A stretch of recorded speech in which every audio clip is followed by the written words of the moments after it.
little bit. So I decided that I'm going to go live right now. My goal is to go live 3 times a week. So this is my second time. And this time we're going to talk about getting started with credit for young adults. Now, when I first started with credit, I didn't know anything. I just knew that there were credit cards out there, and since I'm 18, I could possibly get one. And that's not necessarily how credit is. So I have a few things. I have 11 different things that I definitely want to go over. So let's go ahead and get it started. If y'all have any questions, drop them down below. After I'm done, I'm going to answer those questions, but I want to make sure I go through everything. So first off, you guys need to understand what credit is. All it is borrowing money and having access to goods and service that you're going to pay back later. Key, pay back later.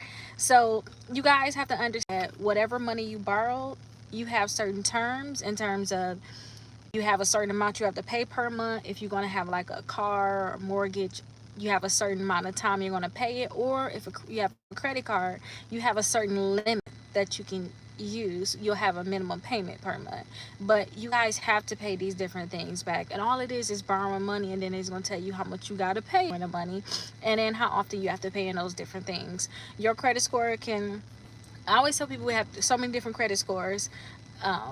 Different companies have their own scoring system. So think of your credit from about 300 to 350. Think about it like that. That's where your credit score can range. Sometimes with different companies, you might see up to 950 as the range.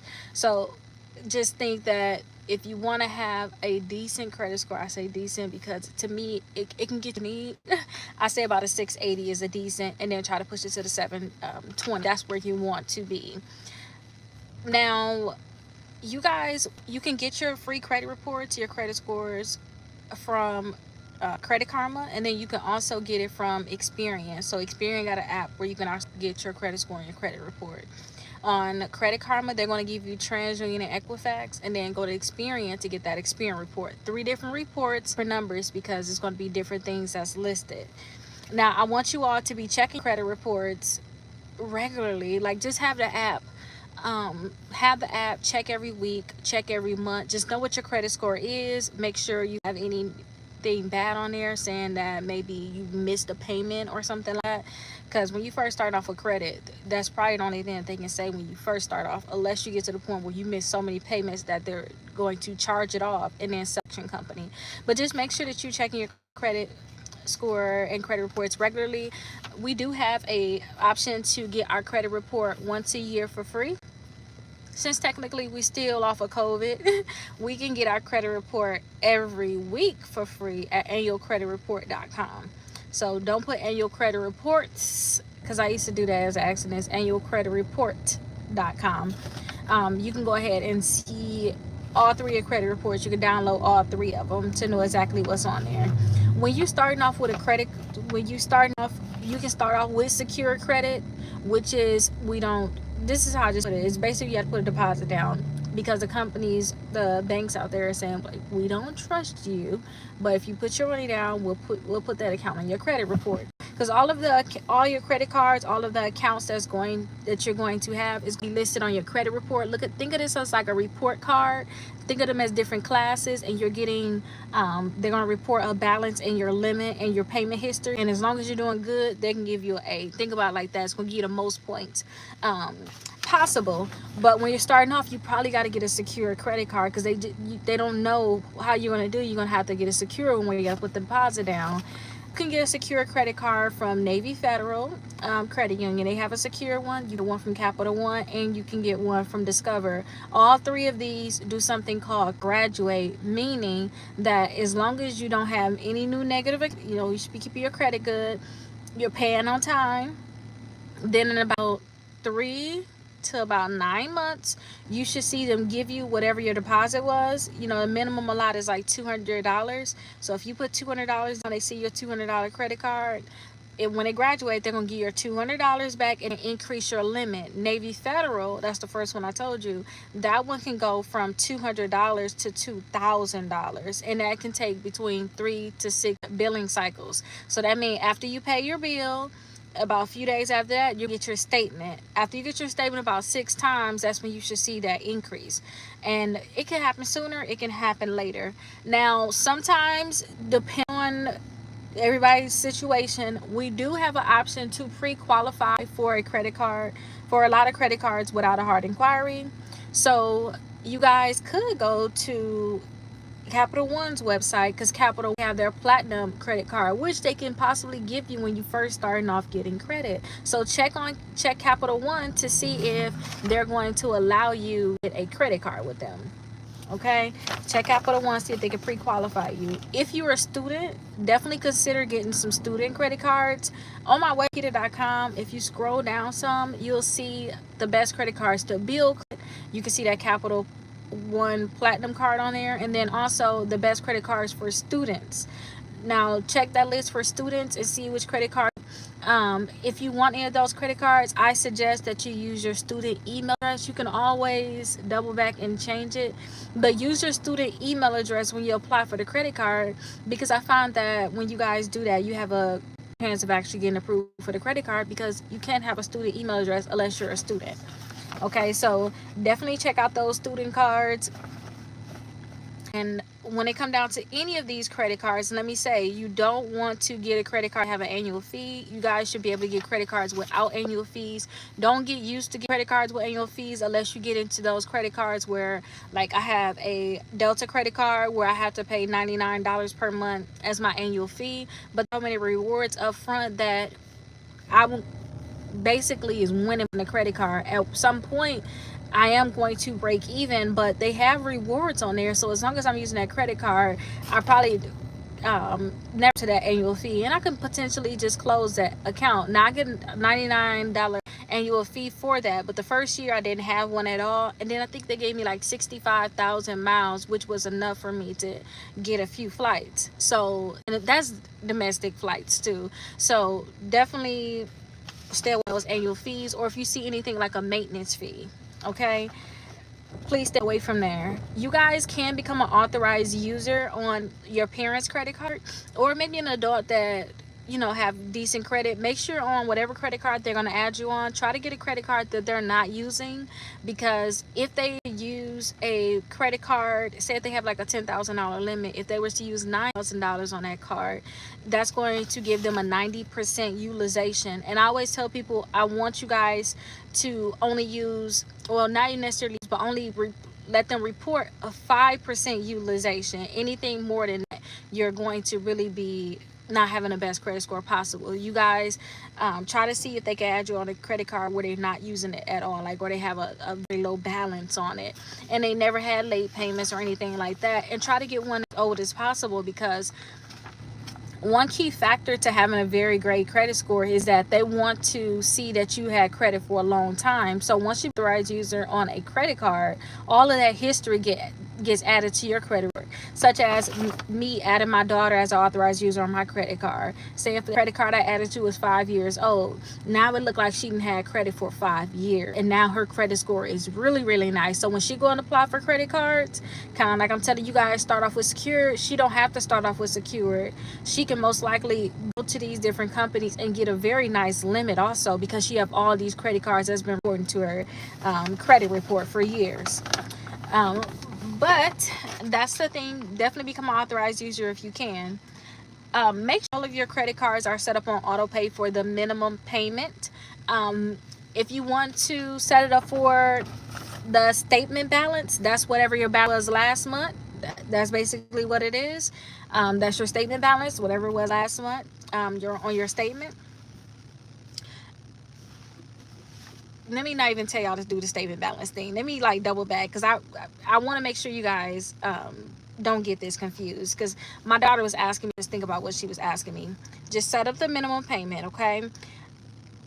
You guys have to go back in on your credit cards, because it's a habit that you do need to have, because people don't even look at their statements or anything like that. You got to go back in a few days before that credit card is due and see what your statement balance is, which was the balance that was from last month that you did not pay. That's the balance that's reported to the credit bureaus too.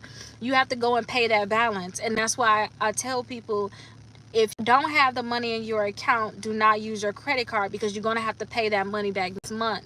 And if you're not paying a statement balance on your credit cards, you're going to find that you may be paying an extra 20, 30, 40, maybe even $100 extra per month in interest, which means that that money is going to the credit card companies just for you using a credit card.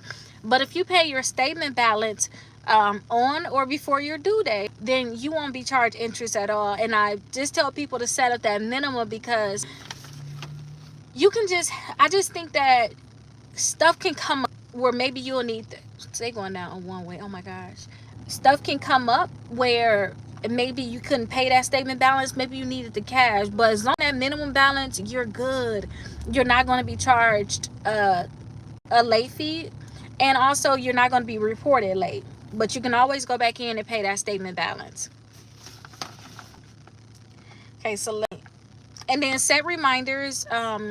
I like to just in the beginning of the month go in and just make sure I have everything set up on auto pay, but I like to go in the beginning of the month, starting from the top to the due dates, what's due the soonest. I like to just go in and pay statement balances like that, because everything's set up on minimum. But I like to go in the beginning of the month and just make sure I pay statement balances until everything is paid for, the remaining for the whole month. If you guys get there, you honestly have too much credit card debt, you cannot pay your statement balance, then try to see which credit card you could pay in full every month.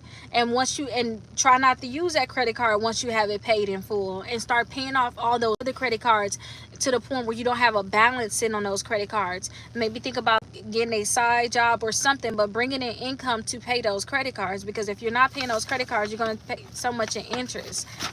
And you really need to be thinking about investing your 401k and your IRA and not paying money in interest. Like, that's the things that you should be thinking about, because I have been learning so much about this, and I've been reinforcing it with my daughter, telling her that, hey, investing at 15, you can have so much money invested. And a lot of people want to go and get a card note, but say if you got a card note, and some people will get a card note, they card note maybe $400, $500, $600, depending on what card they get, and they credit score too, because you got to think about it, they're going to go based off your credit, say how much you're going to pay for that card note, because the interest on it. But if you were to just pay for your car in cash, have it all paid off, you don't even have a monthly payment. If you was to take that money that you're was supposed to pay for that car that you avoided, and put that into your Roth IRA, or getting matches with your 401k, or wherever you're at in life, if you was to go invest that money, especially when you're starting young and you don't do any additional investments, you guys, y'all only have over $1 million, seriously. And I'm talking about when you guys get to the retirement age. I'm talking about, hey, my daughter's 15 now. She always say, I hate saving money for my old people account. That's what she calls it. I'm watching this because sometimes she watch my lives, but with her being 15, that's going to help her for the future. And then too, you got tax advantages too, so definitely look into investing too. And do not hold a balance on your credit cards, for real. If you ever consider holding a balance, is if it's a credit card that offer you 0% APR. So I told a lot of people on the previous lives that I had credit cards where I have one credit card that's technically going to be due in November with 0% APR. It has a balance on it, but I'm paying it down because we're getting close to November. And then also I have one that's going to be due in February. And then after I pay off the one in November, then I can go ahead and pay off the one in February. But I held a balance on this only because it was 0% APR, and try to hold a balance on this for something that may be good for you. Maybe it was something that you were going to pay interest on, or maybe you could have got a discount, a great discount, if you were to just pay it in full for whatever it can be. I don't know what it could be. Then that's when I would suggest you do that. But don't get a 0% APR credit card and then go blow it on anything, because when it's time for you to pay it back, you're gonna feel like you got cheated. Like, what did I spend this on to have to pay it back? And I touched on this already, but number 7, I know I haven't been numbering them, but this is the 7th thing I talked about. Keep your utilization low. We touched on this. 5% is the sweet spot. If you guys can keep your utilization at 5%, you're going to see that your credit score is going to be at its best. If you guys go over 29% at that point in utilization, And I'm going to explain in a second. If you guys get over 29%, then that's when you see your credit score just plummet. You're going to see it go down, and that's going to go down a lot. Now, some people, they may decide to keep it at 10% utilization, whatever they decide to do. But I would say the sweet spot is 5%. And that's why I tell people that if you know you really ain't got money like that, but you got approved for a credit card, do not go and put a lot of money on that credit card. Do not spend a lot of money on that credit card, because if you do, you're going to find that you're not paying a statement balance, and you're going to be messing up your credit, and you're going to be charged interest. So it's no point of actually doing that. Now, when I say utilization, let's practice. This is what I do in my head to my utilization is on a credit card, or how much I should make sure I had a balance down. So this is what I do. I think of like, think about you get approved for $1,000 credit card, just to make it easy. So to find out what 5% is, what I do is I take the last digit off. So we got 1000. I take that last digit off. We're at 100. That's 10%.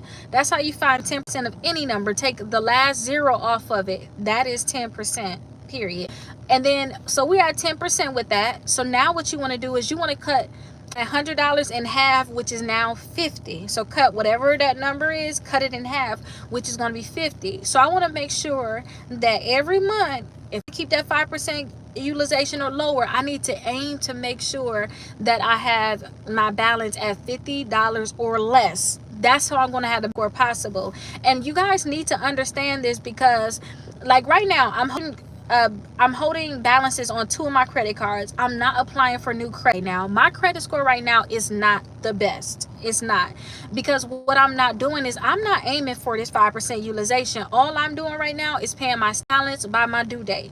I don't care what the utilization is on it, because I'm not going to apply for anything at any point. If you know you want to apply for something, start the month before. Start thinking ahead. Don't just randomly apply for things too. That's another thing.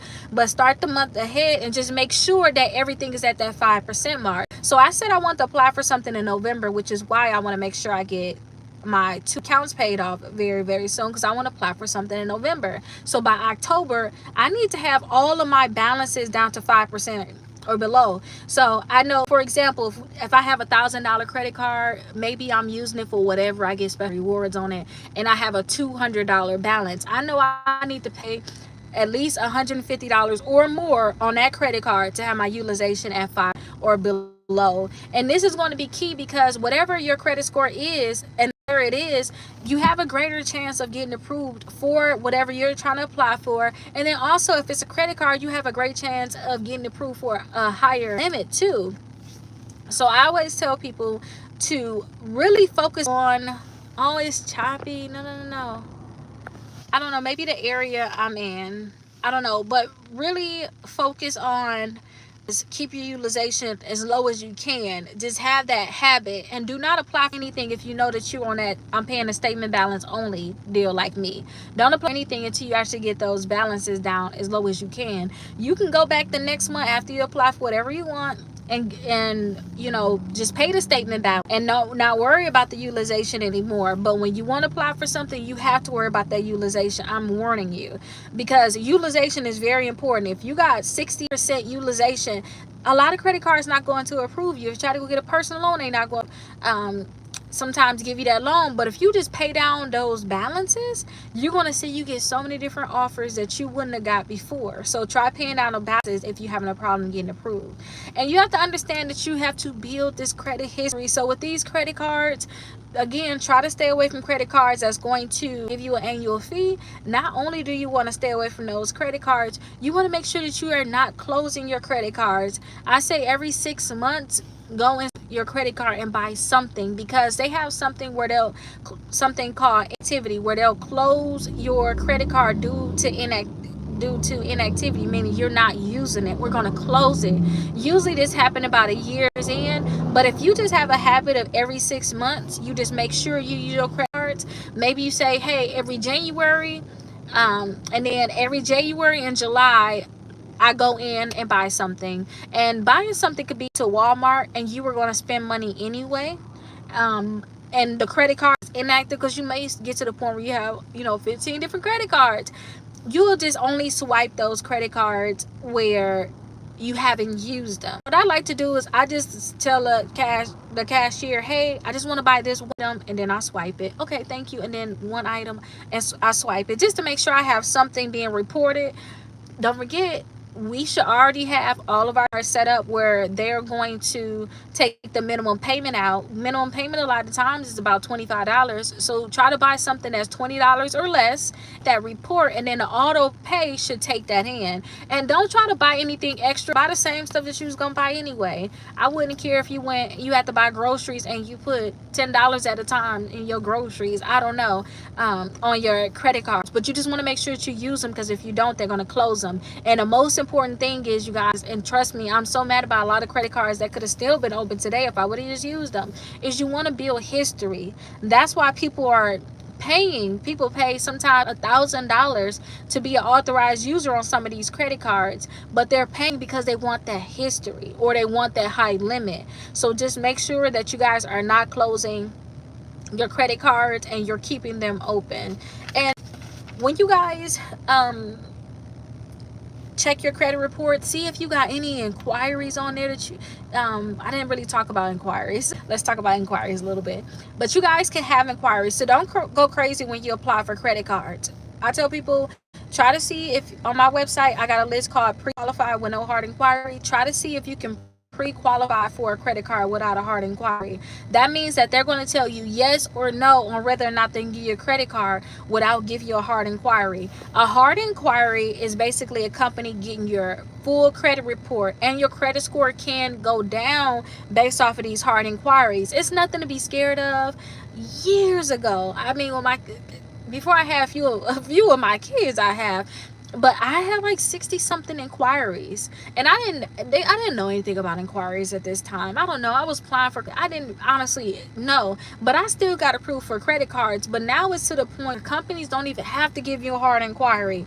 Back then you had to apply for, if you want a card, you got to apply for it outright. Ain't no pre-qualifying. So since we got that pre-qualification, I suggest that we take advantage of it. Too many hard inquiries is going to lower your sum. Every little point count. And then some companies don't even like inquiries or too many inquiries. So you want to avoid these different inquiries. Now that this is pre-qualified without a hard inquiry, it's on my website, Rickita.com. Scroll down some, you'll see a lot of different credit card lists. Try to see if you can pre-qualify for those credit cards, and it should be without that hard inquiry. So definitely do that. And if you see an inquiry, now we can go back. If you see an inquiry on your credit report and you see that it says Capital One, but you know you never applied for Capital One credit card, you might need to call the credit bureaus and let them know that you potentially have fraud. Whenever you see inquiries and you did not apply for whatever account is that you see that inquiry for, that means that someone's trying to apply for things in your name. Inquiries just don't pop up on your credit report. I call them pop up. Oh my gosh. The inquiries are not just added to your credit report. So you want to keep checking your credit to see if there's accounts on there, inquiries, see if there's anything that's not yours on there, because there could potentially be fraud. Now, with all three credit bureaus, they have something called a security freeze that you can put on your credit report. And all that is it's a freeze saying nobody can pull a credit report, period. Nobody can pull it, okay? And you can still do like Credit Karma, because those are soft inquiries. A soft inquiry is where a company gets some of your credit information, but their credit report, and that soft inquiry would not help you. I mean, I would not help. It would not hurt your credit at all. But you can still do those companies. The soft inquiries, yes, but a full-on hard inquiry, they cannot give you a hard inquiry if you had a security freeze. And if you have a security freeze and try to apply for a credit card, they're going to say, hey, unfortunately we cannot extend you credit at this time. Your TransUnion credit report is frozen, your Equifax, and they'll tell you which credit bureau. And what you have to do is you have to call them and tell them to unfreeze it. Or if you have a direct account with Equifax, you can unfreeze it online. You can unfreeze it online. Experience seem like they're trying to charge people now to do, which is horrible. It used to be free. But what I like to do, I like to have it where all three of my credit reports going to stay frozen, because I always talk about credit and I don't know. It's data breaches out there. It's gonna be easy for people just to do something crazy. But I put security freeze on all 3 credit bureaus, and whenever I want to apply for something, which is usually once a year or every other year, I'm applying for something. When I want to apply for something, I just call the credit bureaus and say, hey, can you unfreeze my credit report? And then I can call back and tell them to freeze it. I forgot which bureau is out. I think it is TransUnion, though. I really do. TransUnion, they say, oh, how long you want to have it unfrozen for? And they'll say, okay, we'll put the freeze back on the next day, whatever day.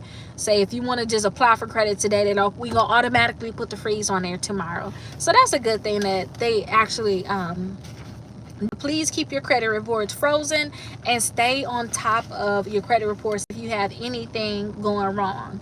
Now, again, do not overuse your credit because you're going to mess up your utilization. When it come down to late payments, the company cannot report you late until you're 30 days late.